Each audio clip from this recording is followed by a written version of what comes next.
Sin duda la vida cristiana se trata de contemplar la cruz y su poder en nuestros corazones. Y la acción de gracias es uno de los motores más grandes para vivir una vida de obediencia y de adoración.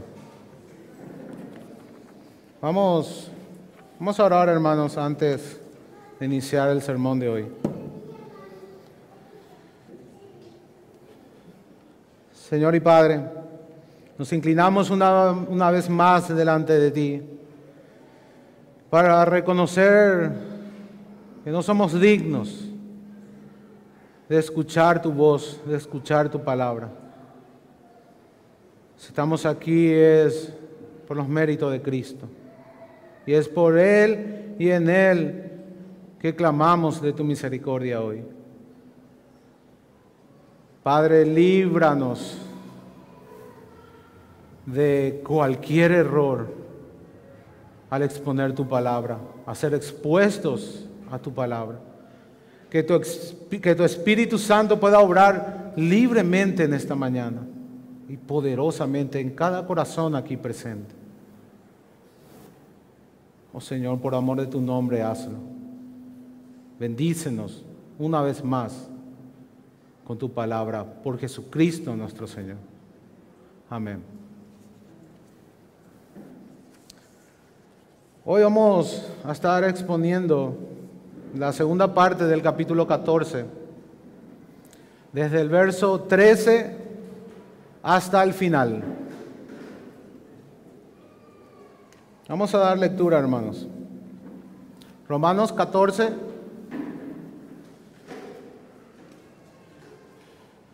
verso 13 hasta el final.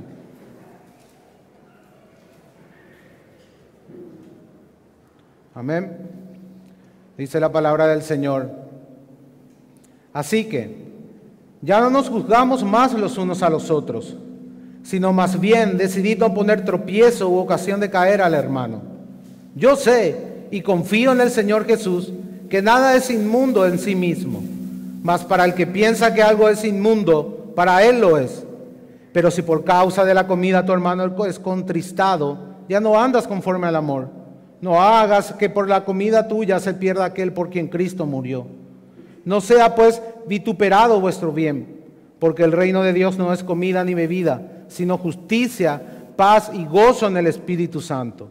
Porque el que en esto sirve a Cristo agrada a Dios y es aprobado por los hombres. Así que sigamos lo que contribuye a la paz y a la mutua edificación. No destruyas la obra de Dios por causa de la comida. Todas las cosas a la verdad son limpias, pero es malo que el hombre haga tropezar a otros con lo que come. Bueno es no comer carne, ni beber vino, ni nada en que tu hermano tropiece, o se ofenda, o se debilite. ¿Tienes tu fe? Tenla para contigo delante de Dios. Bienaventurado el que no se condena a sí mismo en lo que aprueba, pero el que duda sobre lo que come es condenado, porque no lo hace con fe. Y todo lo que no proviene de fe es pecado. Había una señora que estaba esperando un vuelo en un aeropuerto y había comprado un paquete de papas fritas para comerla en el avión una vez que arribe. Se sienta en un banco y pone su paquete allí. Pasado un tiempo ve que un señor que está a su lado comienza a comer la papa frita. Y mira abajo y ve que el mismo paquete que ella había comprado que estaba abierto. Y comienza a enojarse en su interior. ¿Quién se cree para tocar mi papa frita que yo compré para comer dentro del avión? Y así entonces ella se acerca lentamente y mete su mano y saca como para marcar territorio. Para no ser grosera, marca territorio para hacer entender que esa papa frita es de ella. Sin embargo, el otro señor continúa comiendo la papa frita. Y ahí esta señora se enoja aún mucho más. Y agarra su mano y saca toditas las papas fritas que ahí deja una sola. Como un tipo para enseñarle, para educarle. Y come toda la papa frita y se atraganta todo. Todo se ve un desastre ahí en el aeropuerto. Un show estaba haciendo la señora. Y el otro señor agarra esa última papa frita, la parte a la mitad y deja la otra mitad en la bolsa. Eso ya fue el colmo. La señora se levanta, le dice unas cuantas cosas, agarra la bolsa, abre su cartera y la mete, y cuando mete ve que está su papa frita ahí intacta. Esta situación un poco cómica revela la tendencia que hay en nuestra naturaleza humana de querer juzgar. ¿Verdad que somos rápidos, hermanos, para juzgar las cosas? Y muchas veces de una manera tan rápida que ni siquiera analizamos todo lo que estaba ocurriendo, todas las variantes, todas las cosas que deberíamos de tener en cuenta. No nos revisamos a nosotros mismos, ni mucho menos analizamos, tenemos empatía hacia los demás. Es de esto lo que Pablo nos está hablando hoy. En el capítulo 14, Pablo se refería acerca de los débiles. Y en la primera etapa, el pasaje va dirigido a ellos. ¿Quiénes son los débiles en la fe? Los débiles en la fe son aquellos que a causa de no tener un conocimiento teológico profundo, son susceptibles o tienen la tendencia o la inclinación a condenar a las demás personas que no se ajustan a sus estándares personales. Y muchas veces esas convicciones son sinceras. Son sinceras. Lo hacen por fe, pero una fe que no está bien informada. Esa es la primera porción del pasaje del capítulo 14 de Romanos hasta el verso 12. Por eso Pablo les dice que no debemos de condenar. ¿Quién eres tú para condenar al criado de tu Señor? Todos vamos a rendir cuenta de nuestras acciones, todos vamos a compadecer al tribunal de Cristo. Y ahora Pablo dirige su exhortación a la otra parte de la contienda. En la contienda tenemos hermanos débiles y hermanos fuertes. El conflicto, la contienda, era probablemente la influencia que tenía la cultura en los judíos. Los judíos desde muy pequeños eran instruidos a guardar la ley de Moisés, en la cual estaba incluida la ley ceremonial. En la ley ceremonial ellos no podían consumir ciertos tipos de alimentos, porque Dios les decía que esos alimentos eran impuros y ellos no podían consumir esos alimentos y presentarse delante de Dios. Tenían que abstenerse de ciertas leyes de pureza que habla en el libro de Levítico. En Levítico tenemos 3 tipos de leyes: las leyes de los sacrificios, las leyes sacerdotales y las leyes de pureza. Entre esas leyes de pureza estaban las leyes alimenticias. Sabemos que uno de los grandes conflictos de la iglesia primitiva fue la inclusión de los gentiles. Pablo trató ese conflicto aquí en la iglesia de Roma. Había un conflicto teológico y también un conflicto de convivencia, un conflicto cultural, que es lo que Pablo está tratando aquí. ¿Qué era lo que estaba sucediendo, hermanos? Los judíos, a causa de la instrucción que recibieron desde chicos, tenían una convicción profunda que comer cierto tipo de alimentos era pecaminoso. Era pecaminoso. En cambio, los gentiles que se habían convertido a Cristo no tenían esa convicción. No tenían ese arraigo cultural. Para ellos, comer todo tipo de alimentos era totalmente lícito. Sabemos que Dios había tratado con los apóstoles esta cuestión. Lo tenemos en el caso de Hechos 10, cuando Dios muestra la visión a Pedro de lo que Dios limpió, no los llame más impuros. Él purificó todos los animales y también purificó a los gentiles. Dios abrió la puerta para que ahora los gentiles a través de Cristo vengan a Dios el Padre, que a fin de cuentas es el cumplimiento de la promesa de Abraham, porque el nacimiento que es Cristo iba a ser bendecida a todas las naciones del mundo.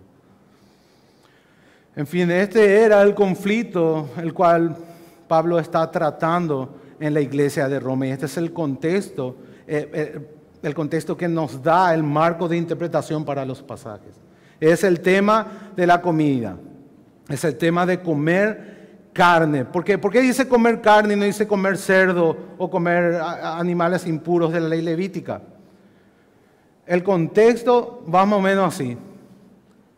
Muchos animales eran ofrecidos a los ídolos en los templos paganos. Entonces, algunos de los cristianos judíos y algunos también gentiles que se convertían recién al Señor, su conciencia se veía afectada porque ellos sabían que esa carne que ellos iban a comprar en la carnicería fue ofrecida a un Dios pagano. Y ese era el conflicto, hermanos. Para algunas personas afectaba su conciencia porque sabía que esa carne que iba a comer fue ofrecida a un ídolo. Y eso para él era pecaminoso. Para los fuertes no había ningún problema en cuanto a comer carne, ni a beber vino. El vino es el mismo contexto, o sea, no tiene nada que ver con el alcohol, sino era también vino que se ofrecía en los templos paganos. Ese es el contexto, entonces, hermanos, que tenemos en esta porción de Romanos. Así la amonestación de Pablo va para aquellos fuertes, para ellos que entienden que no es pecaminoso comer carne, pero sin embargo los exhorta a que vivan cumpliendo la ley de Cristo, que es el amarnos los unos a los otros. Y les exhorta, les persuade a renunciar a esa libertad que tienen para no ser de tropiezo a sus hermanos. Y ese es el mensaje de hoy: no seas de tropiezo. No seas de tropiezo usando la libertad que tienes, aunque te es lícito. Si ofende a tu hermano, tienes que abstenerte y negarte de esa libertad por amor a Dios y por amor a tus hermanos. Esa es la exhortación que hoy Pablo nos da. Y en la primera parte del verso 3 a 19 nos dice que no seamos de tropiezo usando nuestra libertad justamente con el hermano más débil. En los versos 20 a 21 nos dice que no seamos de tropiezo para la obra de Dios en cada uno y en su iglesia. En los versos 22 y 23 nos dice que no seamos de tropiezo a una vida de convicción en la comunidad cristiana. Debemos entender que el cristiano debe vivir conforme a sus convicciones. Aunque ellas aún no estén totalmente afinadas, lo más sabio y lo más santo y la forma de adorar a Dios es vivir en base a esa convicción. Y no debemos de ser de tropiezo nosotros, los fuertes, en la iglesia de Dios, con nuestros hermanos y con una vida de armonía dentro de la iglesia local. Así entonces, hermanos, vamos al primer punto, que es no ser de tropiezo con el hermano más débil.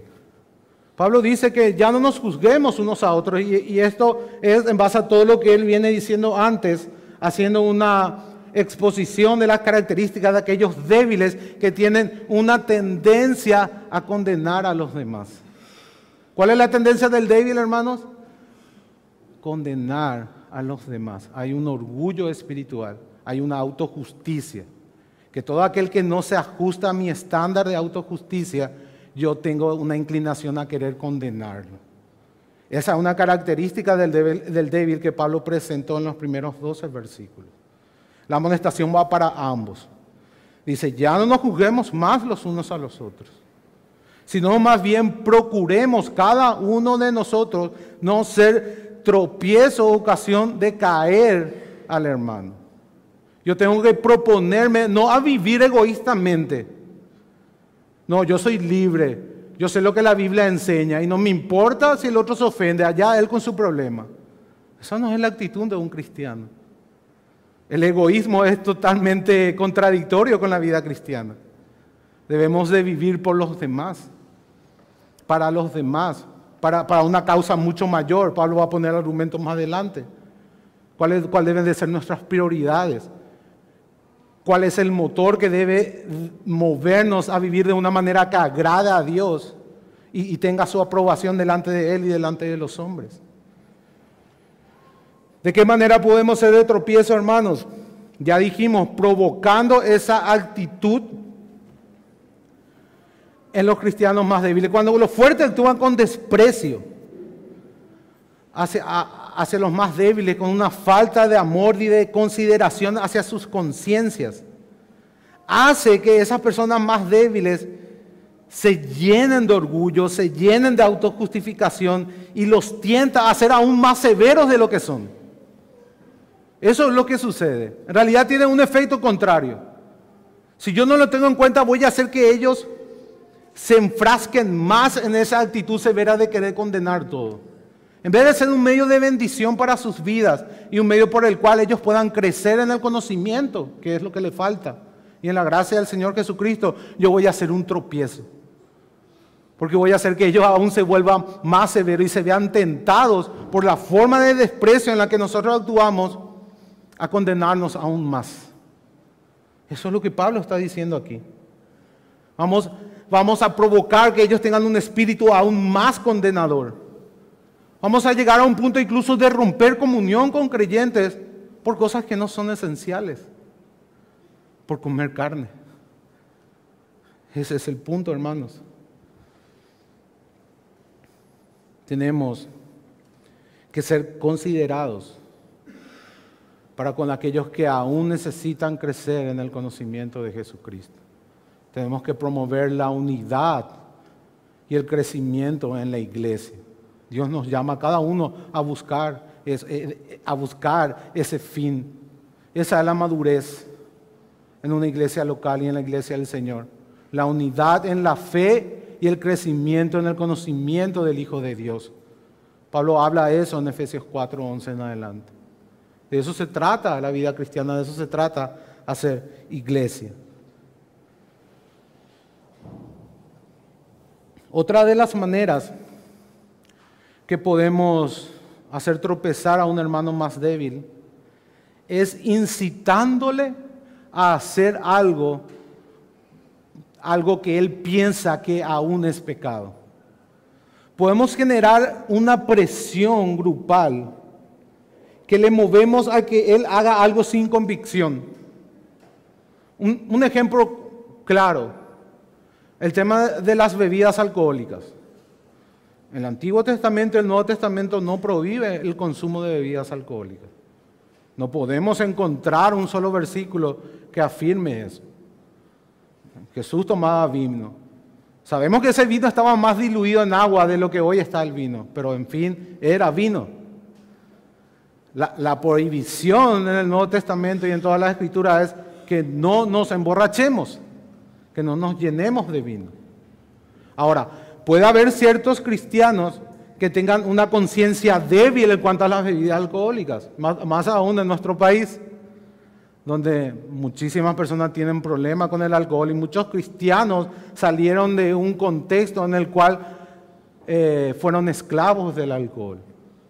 Entonces, por amor a mi hermano, aunque yo tengo la libertad quizá de tomarme una copa de vino después de un asado, no lo hago enfrente a él, para no violar su conciencia, para no hacer que él me condene por algo que es lícito.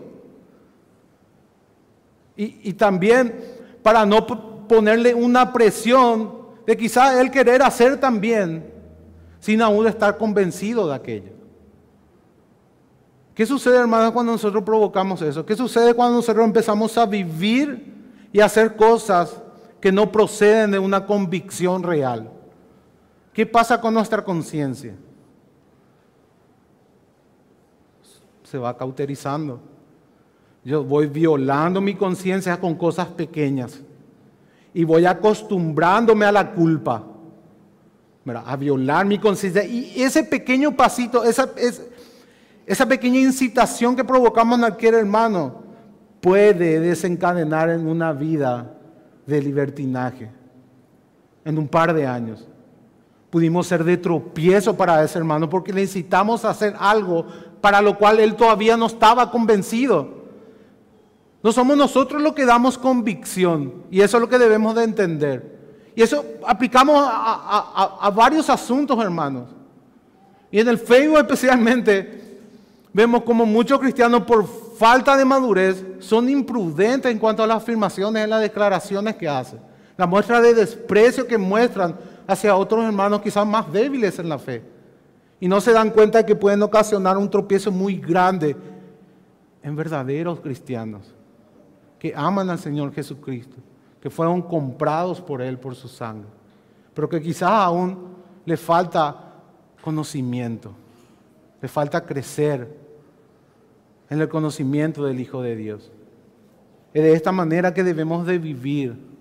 Esta es la exhortación de Pablo. Este es el corazón de Pablo. Fíjense que él dice, yo sé y confío en el Señor Jesucristo. Fíjense la certeza con la que habla. Yo sé y confío en el Señor Jesucristo, que nada es inmundo en sí mismo. O sea, yo sé que comer carne sacrificada a los ídolos no es pecado. Yo sé que tomar alcohol no es pecado. Yo sé que escuchar cierto tipo de música no es pecado. Sí, y estoy seguro en el Señor Jesús. Yo sé eso. Más para el que piensa que algo es pecaminoso, que algo es inmundo, para él lo es. Si él viola su conciencia, está pecando delante de Dios.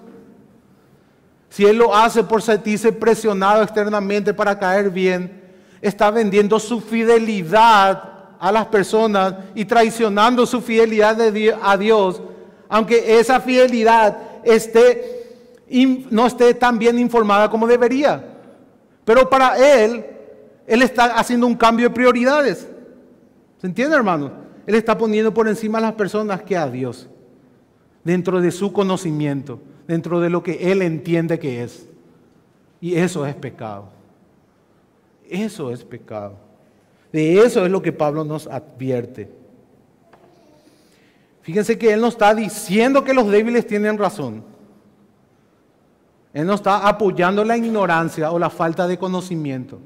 Él simplemente está persuadiéndonos a que vivamos en el amor de Cristo, a que seamos pacientes, a que seamos considerados, a que no menospreciemos a los demás. Ese es el mandamiento en este pasaje. Yo sé, yo confío, dice Pablo. Él sabía que no había nada de malo en lo que los débiles estaban condenando. Jesús nos enseñó que nada de lo que entra de afuera contamina al hombre, sino de lo que sale de adentro. Es eso lo que contamina al hombre. Hablamos también al comienzo del sermón de la visión de Pedro, cuando fue a visitar a Cornelio, que Dios le muestra que purificó todos los animales que en la ley ceremonial eran considerados impuros. Hermanos, todas las cosas creadas son buenas. Hay un pensamiento en la iglesia evangélica que las cosas materiales son malas, y ese pensamiento no proviene de la Biblia, proviene del platonismo. Todas las cosas creadas son buenas. ¿Cómo se introdujo hasta acá? Y entró por el ala radical de la reforma. Había un ala radical que se apartaban de todas las cosas del mundo, y hasta hoy hay en pequeñas comunidades en el interior del país que se apartan de todo y viven aislados totalmente porque todo es pecaminoso. Ese pensamiento no procede de las Escrituras, procede del platonismo y se infiltró en la iglesia a través del ala radical de la reforma, de los anabaptistas. Dios dice que cuando creó todo, en Génesis 1, el primer capítulo de la Biblia, vio todo lo que había creado y era bueno en gran manera. Todas las cosas creadas son buenas en sí mismas. Somos nosotros los que lo usamos mal, por nuestro corazón pecaminoso, por la prioridad que le damos en nuestras vidas, porque la usamos dentro de una libertad que Dios nos dio por su justicia, de una forma desconsiderada para con los demás. Y esa es la amonestación de Pablo en el día de hoy. Si nosotros ponemos a Cristo primero, si nosotros ponemos su reino primero, podemos disfrutar de todas las cosas creadas, en justicia, en paz y en santidad. Esa es la verdad que enseñan las Escrituras. Todo lo que creó Dios es bueno, dice Pablo en 1 Timoteo 4:4, y nada ha de desecharse si se toma con acción de gracias. Nada puede contaminarnos, hermanos. Si Dios dio esa ley a los israelitas en el Antiguo Testamento, era para mostrarle de que ellos no se podían acercar a Él de la forma que ellos querían, y que no se podían acercar a Él así tal cual estaban, que tenían que purificarse para entrar en su presencia. Esas leyes fueron una manera de proteger al pueblo de Israel para que las doctrinas de las naciones circundantes no se infiltraran y ellos no vayan en pos de dioses ajenos. Entonces lo que Dios hizo, cambió todas sus costumbres. Dios creó una cultura nueva y única de su pueblo santo. Ese era el fin de las leyes alimenticias. Pero ahora, todos nosotros en Jesucristo hemos sido reconciliados en su cuerpo por medio de su muerte. Y dice Colosenses 1, versículo 22, que por medio de su muerte Dios nos reconcilió para presentarnos santos y sin mancha e irreprensible delante de Él. Esto no se consigue por nada que nosotros hagamos o dejemos de hacer, por nuestro desempeño, por lo que comamos, por lo que escuchemos, por lo que tomemos. No, hermanos, es por la muerte de Cristo que Él nos reconcilió y nos presenta delante de Él sin mancha, puro e irreprensible. Dios nos ha santificado, nos ha apartado para Él como un pueblo santo, por los méritos de Jesús. Por tanto, si nosotros seguimos restringiendo ciertas prácticas o ciertos hábitos, que la Biblia no lo condena, esa es la condición, que la Biblia no lo condena o no lo ordena, no estamos entendiendo las implicaciones de la doctrina de la creación y de la doctrina de la redención. Dijimos que todo lo que Dios creó es bueno en gran manera. Y la redención nos dice que en Cristo Jesús somos presentados puros, sin manchas, irreprensibles delante de Dios. No por algo que hagamos o dejemos de hacer. Es por la muerte de Cristo. Es por la muerte de Cristo. Una advertencia, hermano. Pero nos habla en su primera epístola, en el capítulo 2, versículo 16, que vivamos como libres. Claro que sí. Pero que no tomemos eso como una excusa para hacer lo malo, para vivir en pecado, sino que usemos la libertad que Dios nos da como siervos de Dios. Eso es lo que tenemos que entender. Como siervos de Dios. No nos pertenecemos a nosotros mismos. Somos libres, sí, pero libres para ser esclavos de Cristo. Eso es lo que la Biblia enseña. El Señor tampoco no nos da libertad para que nosotros no destruyamos ni nos esclavicemos a nosotros mismos. Pablo dice en 1 Corintios capítulo 6, verso 12, todas las cosas me son lícitas, mas no todo me conviene. Todas las cosas me son lícitas, mas yo no me dejaré dominar de ninguna. ¿Qué quiere decir esto, hermano? Hay muchas cosas que no son pecaminosas en sí mismas, que son lícitas. Eso es lo que significa.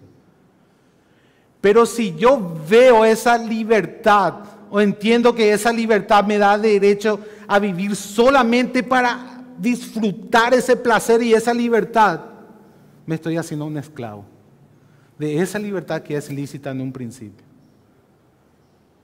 Porque Dios nos redimió para ser sus siervos. Para eso nos redimió. Dejaré a mi pueblo para que vaya y me sirva en el desierto. Ese es el propósito. Y dentro de esa condición de siervos del reino, Él nos da cierta libertad. La libertad que tenemos no es la prioridad máxima en nuestras vidas. Y si nosotros no entendemos eso, al final vamos a estar siendo esclavos de esas supuestas libertades que sin darnos cuenta lo que van a hacer es van a alejarnos cada vez más de la comunión del Señor. Por eso Pablo dice, todo me es lícito, mas no todo me conviene. Todo me es lícito, mas yo no me voy a dejar dominar por ninguna. Fíjense que esas cosas lícitas pueden dominarte, pueden esclavizarte. Si tú decides en tu corazón vivir solamente para esas cosas, terminan siendo pecaminosas. Un ejemplo claro, los hijos. Uno tiene la responsabilidad de criarlos, de amarlos, de proveerles. ¿Verdad, hermano? Pero imagínense ahora que toda mi vida gire alrededor de solamente mi hijo y que ellos sean los más importantes para mí. Ahí algo bueno se convierte en algo pecaminoso. Yo no estoy entendiendo las prioridades. Dios, mi esposa, mis hijos, mi ministerio en la iglesia. Si yo pongo a mis hijos por encima de todo, eso que me es lícito termina por esclavizarme y dominarme. Y termina convirtiéndose en algo pecaminoso. Eso es lo que Pablo nos enseña hoy. Todo nos es lícito, pero no todo nos conviene. Y en el capítulo 10, 23 dice, no todo edifica. ¿Cómo debemos de analizar entonces nuestra vida? Debemos de buscar aquellas cosas que sí son lícitas, pero que edifican nuestras almas y edifican a los demás. Ese debe de ser el patrón. Eso es lo que debemos de buscar. De esa manera es que debemos de ordenar nuestras vidas. Si vivimos nuestra libertad de una manera despreocupada y egoísta, vamos a terminar perdiendo esa libertad. Fíjense la motivación de Pablo, lo voy a leer en 1 Corintios 9, verso 24 al 27. Es una analogía que Pablo hace de las Olimpiadas en las tierras griegas. Dice, ¿no sabéis que los que corren en el estadio, toda la verdad corren, pero uno solo se lleva el premio? Corred de tal manera que lo obtengáis. Todo aquel que lucha, de todo se abstiene. Ellos a la verdad para recibir una corona corruptible, pero nosotros una incorruptible. Así que yo de esta manera corro, no como a la aventura, de esta manera peleo, no como quien golpea al aire, sino que golpeo mi cuerpo y lo pongo en servidumbre, no sea que habiendo sido heraldo para otros, yo mismo venga a ser eliminado. Pablo tenía ciertas libertades, pero él renunciaba a muchas de esas libertades para ejercitarse en la piedad, para no dejarse dominar por nada. No porque sean pecaminosas en sí mismas, sino para no eliminarse y poder ser un medio de bendición para todas las personas. Fíjese que él dice que él dio todo por basura con tal de ganar a Cristo, para hallar la justicia que es en él, por la fe en Jesús. Y cuando Pablo habla de esta manera, él no se jacta. Muchos de nosotros quizás, si llegamos a tener el testimonio de Pablo, probablemente estemos en las nubes y tengamos una tendencia al orgullo. Pablo inmediatamente después en Filipenses dice, no es que yo ya lo haya alcanzado, ni que ya sea perfecto, pero prosigo a la meta, dejando todo aquello atrás y haciéndome aquello para lo cual Cristo me nació. A ver si de alguna manera la alcanzo. A la meta del supremo llamamiento. ¿Cuál es el supremo llamamiento que todos tenemos, hermano?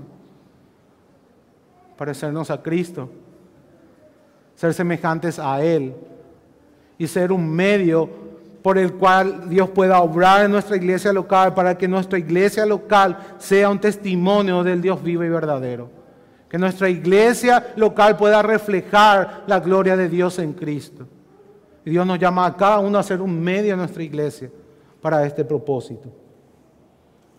Esa es la manera en la que debemos de vivir. Aunque todo no es lícito, claro que sí, pero no todo nos conviene. No debemos de dejar dominarnos por nada, y menos por aquellas cosas que no edifican, ni a nosotros ni a los demás. Ni a nosotros ni a los demás, y ese es otro punto a tener en cuenta. Hay muchas veces que sabemos que ciertas cosas son lícitas, pero cuando las hacemos, vemos que esas cosas lícitas despiertan cierta inclinación en nuestro corazón hacia el pecado. Nos tientan, traen pensamiento a nuestras mentes, nos hacen recordar quizás de nuestro pasado, despiertan nuestras ganas de pecar. Pero yo ya sé que no son pecaminosas, pero no puedo controlarlo. ¿Qué tengo que hacer entonces, hermanos?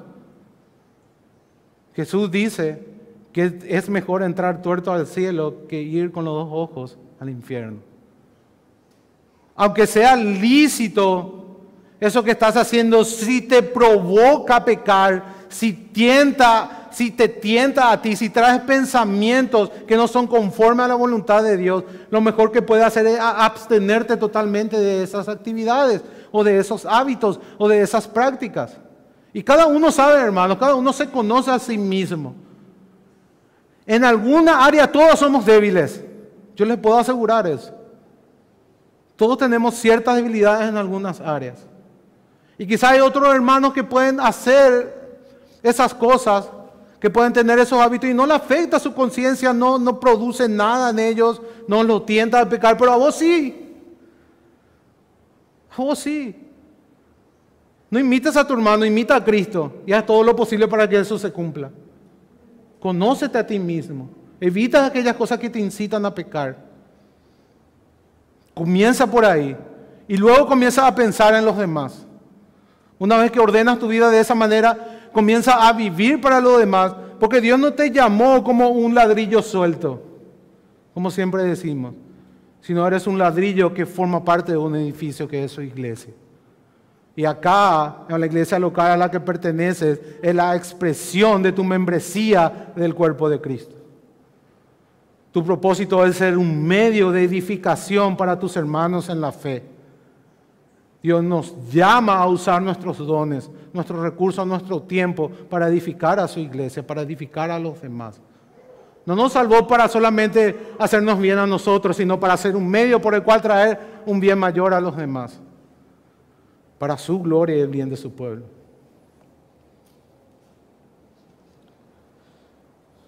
Así que, si por causa de la comida tu hermano es contristado, Pablo dice, ya no andas en amor.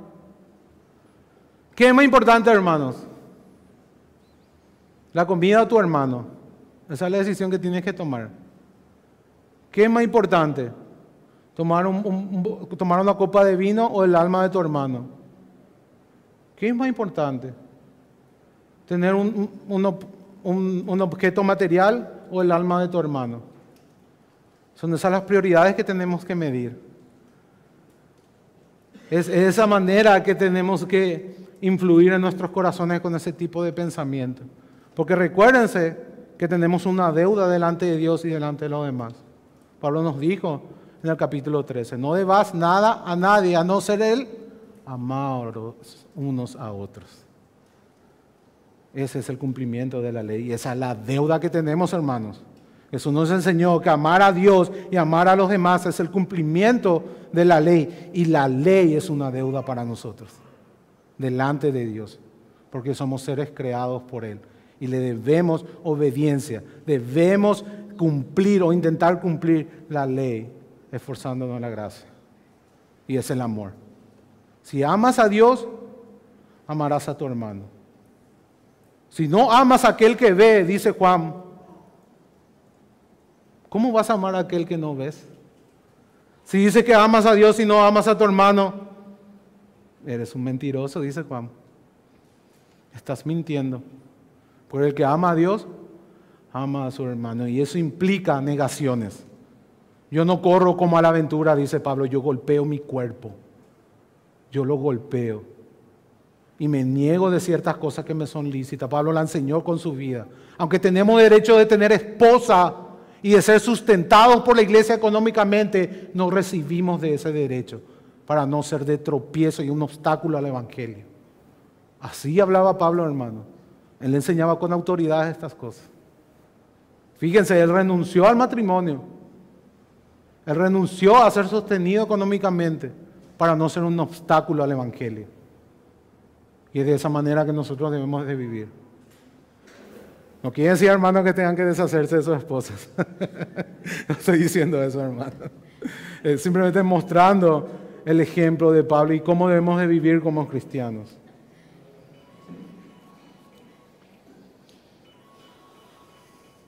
En Gálatas, Pablo había dicho que mientras tengamos oportunidad, mientras haya alguna oportunidad de hacer el bien, la hagamos. Y mayormente a la familia de la fe.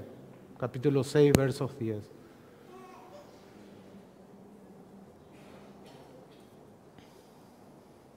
El fin, hermano, la edificación. Ese es el fin para el cual debo de ser tolerante y debo de tener consideración a aquellos débiles. El fin último no es dejarle en ese estado de ignorancia al hermano débil.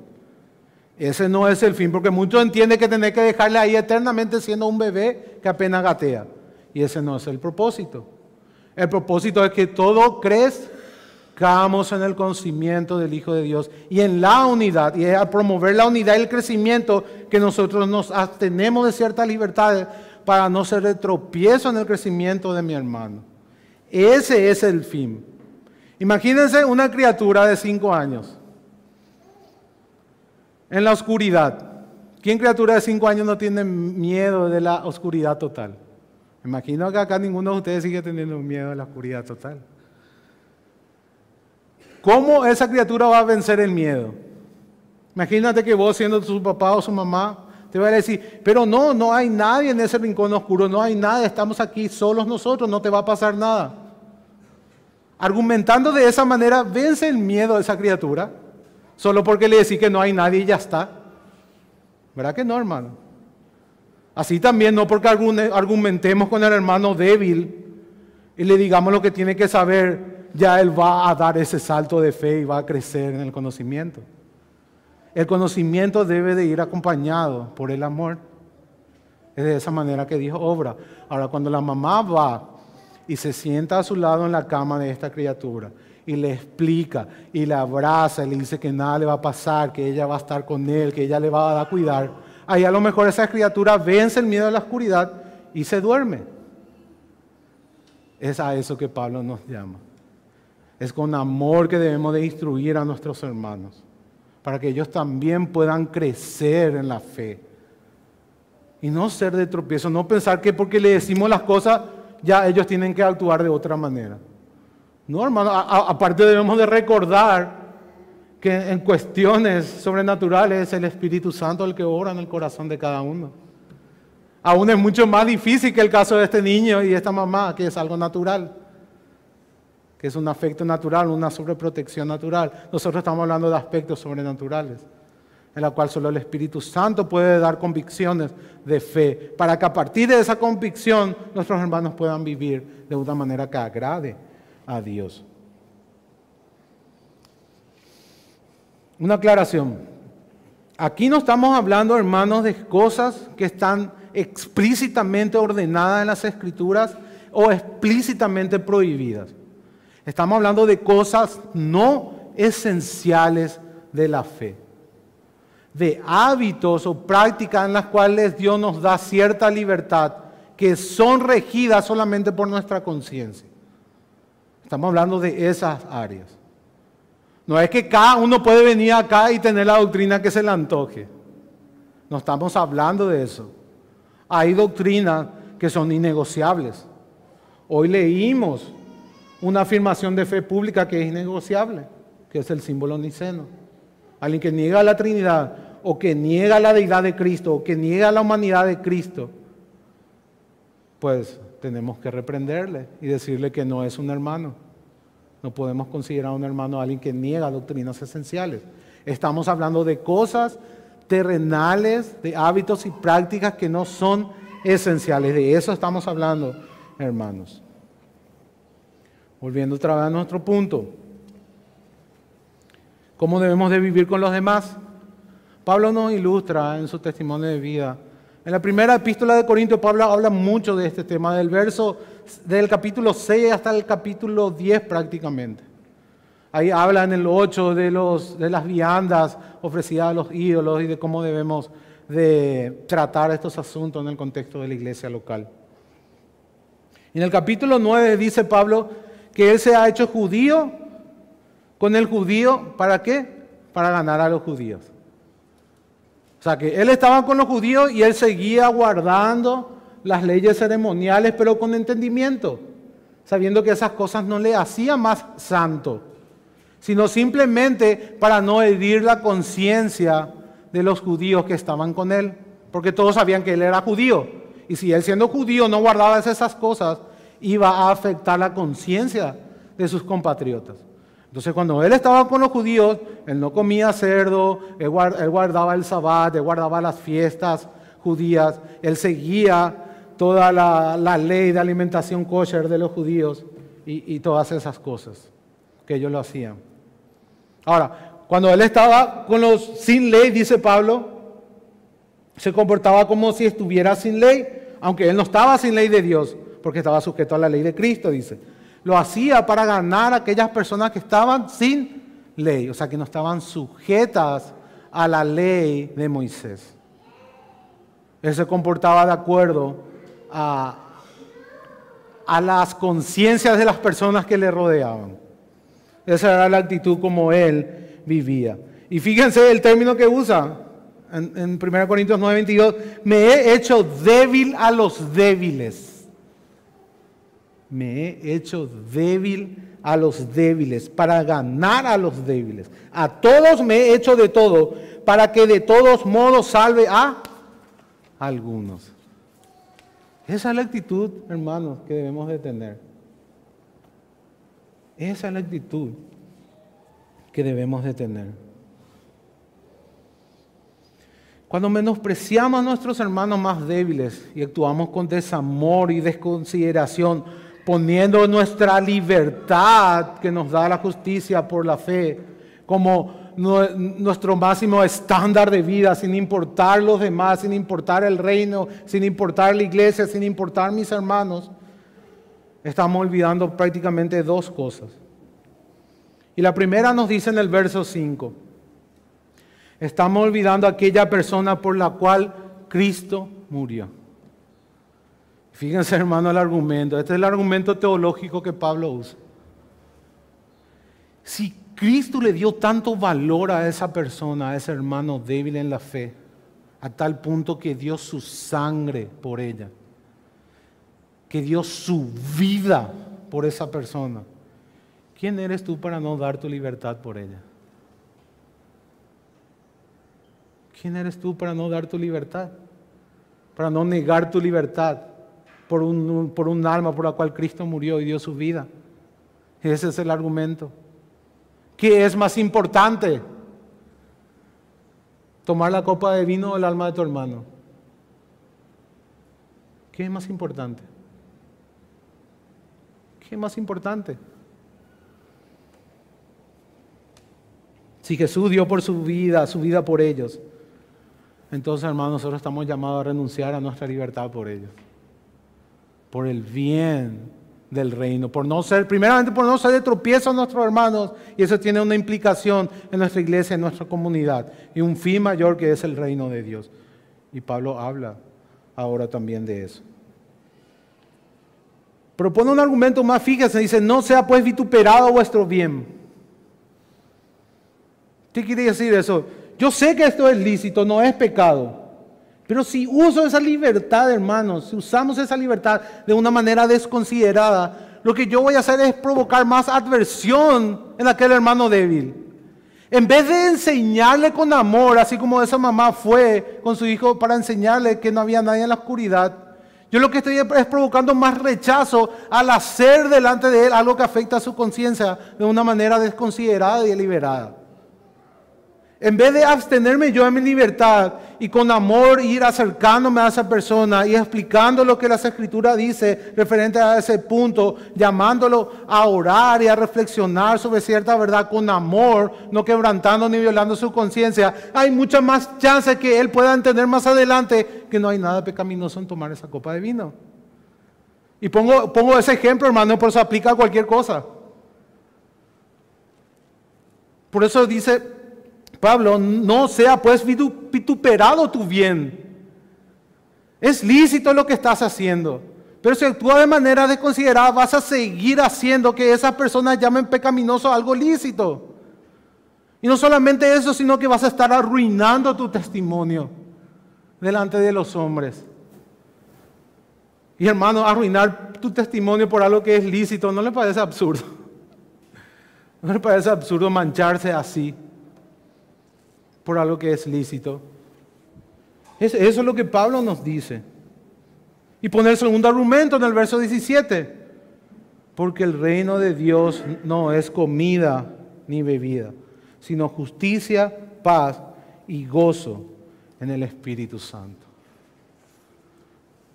Hermano, el reino de Dios no se trata de tomar una copa de vino o no, o de tener esa libertad de tomar o ese placer de degustar. De eso no se trata el reino de los cielos. Hay verdades mucho más gloriosas que Pablo la expuso en toda esta epístola. La justificación por la sola fe en Cristo. Justificados por esa fe estamos en paz con Dios. Y tenemos la gloriosa esperanza de la gloria venidera, de la cual el Espíritu Santo es la garantía y un anticipo de esa gloria escatológica. todo eso debe producir gozo en nosotros. Tenemos la justicia de Dios, su paz y el gozo por medio del Espíritu. De esas cosas se trata el reino. Esas cosas son mucho más importantes y debemos de promover esas cosas en nuestra comunidad, en nuestra iglesia local y también en nuestra comunión con otras iglesias.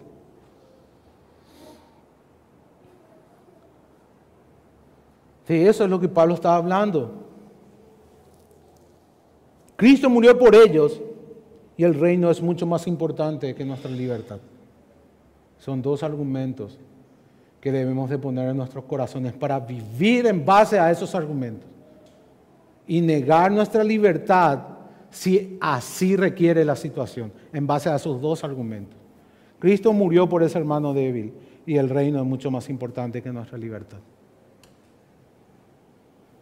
No es lo externo, hermano, hermana, lo más prioritario. No es lo externo, sino lo eterno. Son las cosas eternas las que importan. El que vive de esta manera, dice Pablo, el que sirve en esto a Cristo, agrada a Dios y es aprobado por los hermanos. Recuérdense que siempre somos siervos en un reino. Y con toda nuestra vida servimos a Cristo. Pablo dice que todo lo que tenemos que hacer debemos hacerlo para el Señor y no para los hombres. Ya sea que comamos o bebamos, hagamos todo para la gloria de Dios. Y cuando habla de comer y beber, es un término hebreo, es un hebraísmo que quiere decir todo lo que hagas, toda tu vida, cada cosa que planifiques, que emprendas, debes hacerlo como para Dios, para su gloria. A eso se refiere. No es literalmente solo al comer y a beber y después en tu negocio, en tu trabajo, en tu estudio, hacer lo que querés. No, es solamente una forma hebrea de hablar, de decir todas las cosas, toda tu vida, todo lo que eres y todo lo que tienes. A eso se refiere. Debemos de contribuir a la paz y a la mutua edificación. De esa manera agradamos a Dios y somos aprobados delante de los demás. Podemos ser un medio de edificación en las vidas de nuestros hermanos. Podemos ser un medio por el cual nuestros hermanos crezcan en el conocimiento de Dios. Cuando esa instrucción, cuando ese conocimiento va acompañado de amor. Del amor a Dios y del amor al prójimo. De esta manera es como debemos de vivir. Ahora, esto también se aplica, hermano, para los débiles. No es solamente que los fuertes tienen obligaciones. Los débiles también tienen que entender que el reino de Dios no se trata de poner reglas y de poner estándares a los cuales todo el mundo tiene que ajustarse. No, el reino de Dios se trata de justicia, de paz y de gozo en el Espíritu Santo. Entonces, ambas partes deben ser instruidas de esta manera y ambas partes son llamadas a reordenar sus prioridades con estos dos principios. El valor que le da Cristo a las almas y el valor que tiene la naturaleza del reino en nuestras vidas. Si vivimos de esta manera, entonces vamos a agradar a Dios y tener un buen testimonio y una relación armoniosa con nuestros demás hermanos. El segundo punto que Pablo habla es que no seamos de tropiezo al usar nuestra libertad con la obra de Dios. Y aquí, hermanos, es simplemente una extensión. Entonces, si yo soy de tropiezo a mi hermano es miembro de la iglesia. Hay una obra de Dios en la vida personal de mi hermano y hay una obra de Dios en la vida comunitaria de mi hermano, que es nuestra iglesia local. Y cuando habla de destruir, no destruya la obra de Dios, no se refiere, como alguno enseña, que por tu insensibilidad vos le vas a condenar al hermano débil al infierno. Porque si no, eso estaría negando todo lo que Pablo viene hablando, especialmente Romanos 8. Que absolutamente nada nos puede separar del amor de Dios que es en Cristo Jesús. Pablo puso el fundamento de la seguridad eterna en los méritos de Cristo. Ahora, cuando dice que podemos destruir la obra de Dios, destruir al hermano, se refiere a simplemente que podemos ser un obstáculo al crecimiento de ese hermano, a la verdadera santidad en ese hermano, a la obra que Dios empezó en cada uno de nosotros, esa obra que la va a terminar. En vez de nosotros ser un medio de gracia para la vida de mi hermano y de mi iglesia, yo soy un medio por el cual mi hermano tropieza una y otra vez y así él nunca termina creciendo en el conocimiento de Dios, sino que se queda atrapado en esa ignorancia y yo estoy colaborando en eso. A eso se refiere. ¿Y cómo van a ser las relaciones de nuestra iglesia, hermano? Si vivimos con esa actitud de menospreciar a los hermanos más débiles, a los nuevos. Va a ser constante contienda, constante conflicto. No vamos a crecer en la unidad ni en el conocimiento. Probablemente termine en una división por cuestiones no esenciales, por cuestiones que no son importantes. Y de esa manera estamos destruyendo la obra de Dios en cada uno de nuestros hermanos y en la iglesia local. Destruyendo las relaciones que Dios ha creado en este lugar y destruyendo el testimonio al mundo que esta iglesia debe de dar. De esa manera podemos ser un tropiezo. Imagínense, hermanos, con una actitud tan simple, cuánto daño se puede hacer. ¿Cuánto daño podemos hacer en la vida de una persona y en la vida de una comunidad? Por aferrarnos a nuestro egoísmo, por no ordenar las prioridades en nuestros corazones. El fin en cada iglesia es que todos lleguemos a la unidad de la fe y del conocimiento del Hijo de Dios, a un varón perfecto, a la medida de la estatura de la plenitud de Cristo. Efesios 4, verso 7. Es de esa manera que debemos de vivir. Dijimos, hermano, ¿qué pasa si incitamos a una persona que haga algo en contra de su conciencia?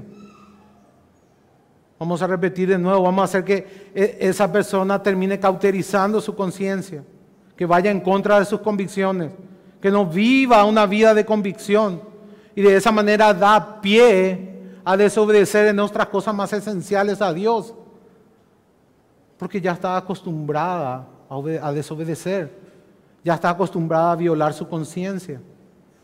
Por cosas sencillas terminamos destruyendo el testimonio de una persona, la obra de Dios en una persona, y eso afecta a toda la iglesia. De nuevo, una advertencia: cuando hablamos de tropezar y caer y de ser tolerantes con nuestros hermanos, no quiere decir que tenemos que ajustarnos a todos los caprichos de cualquier hermano que venga acá a querer imponer sus gustos personales, porque ese también es un peligro. Que venga alguien y quiera acomodar todos los himnos, la música, el estilo de servicio, el estilo de vida, conforme a como a él le gusta nomás. Y eso no es adecuado. Tenemos que escudriñar y ponernos a estudiar la palabra juntos y ver cuáles son aquellos asuntos que verdaderamente tienen una profunda convicción en esa persona. Y en esos asuntos no ser de tropiezo. No es por cualquier cosa, hermanos. O si no, vamos a dar pie que los débiles manipulen a toda la iglesia con su fragilidad.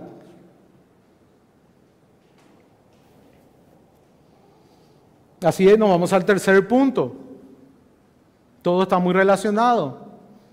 Ser de tropiezo para el hermano débil, para con la obra de Dios se extienda a la iglesia. Y el tercer punto, para con una vida de convicción. Si tenemos una convicción, como dice Pablo, tienes tu fe, tenla para contigo delante de Dios. O sea, está bien, eres bienaventurado, dice, el que no se condena a sí mismo en lo que aprueba. Gloria a Dios, que pudiste entender esas cosas. Y delante de Dios eres doblemente bendecido. Pero debes recordar que aquel que duda sobre lo que come es condenado. Porque no lo hace con fe, y todo lo que no proviene de fe es pecado. Todo lo que no proviene de fe es pecado. Debemos de vivir en base a nuestras convicciones. Esa es la manera que un cristiano debe vivir. No trate de ajustar tu vida en base a las convicciones de tal persona, o de tal predicador, o de tal maestro, o de tal hermano. No. Procura tener tus propias convicciones que provienen de tu estudio personal de las Sagradas Escrituras, que fueron grabadas en tu corazón por el Espíritu Santo, y vive en base a esas convicciones. Y tienes que estar siempre abierto a escuchar una crítica constructiva. O a poner siempre, dejar la opción siempre de que quizá puedas estar equivocado en cuanto a tus convicciones. Y esto va para los fuertes y para los débiles. Puedes estar equivocado. Debes de contemplar esa opción. No que siempre estás en lo cierto. Y abrirte a ver qué es lo que cree el otro. Y a volver a reanalizar tus convicciones. Ese es el llamado para todos nosotros en esta mañana. Debemos estar abiertos, hermanos, a ser instruidos. Debemos de promover una vida de convicción en nosotros y en los demás. Debemos promover la unidad en amor. Y también debemos de promover crecer en el conocimiento, pero de una manera correcta, acompañada siempre del amor a Dios y amor a los demás, entendiendo el valor que tiene porque Cristo murió por esa persona. Y que lo importante es vivir conforme a la naturaleza del reino, en la justicia, la paz y el gozo del Espíritu Santo. Si nunca has vivido de esta manera, hoy es un día para hacerlo. Si siempre has vivido para satisfacer tus placeres, es porque nunca has entendido para qué vino Cristo a este mundo y cuál es el propósito del reino. Si siempre has vivido para ti, hoy el Señor te llama a que confieses tu pecado. Tu pecado de no tenerle en cuenta, de no vivir para aquel que es tu creador, aquel que te hizo y a cual le debes tu fidelidad y tu lealtad. Hoy es un día para confesar tu rebelión y confiar en Jesucristo, en ese amor divino derramado en la cruz, que es lo único que puede traer verdadera justicia, paz y gozo en tu corazón. Puede hacerte un miembro del reino. Ven a Cristo en esta mañana.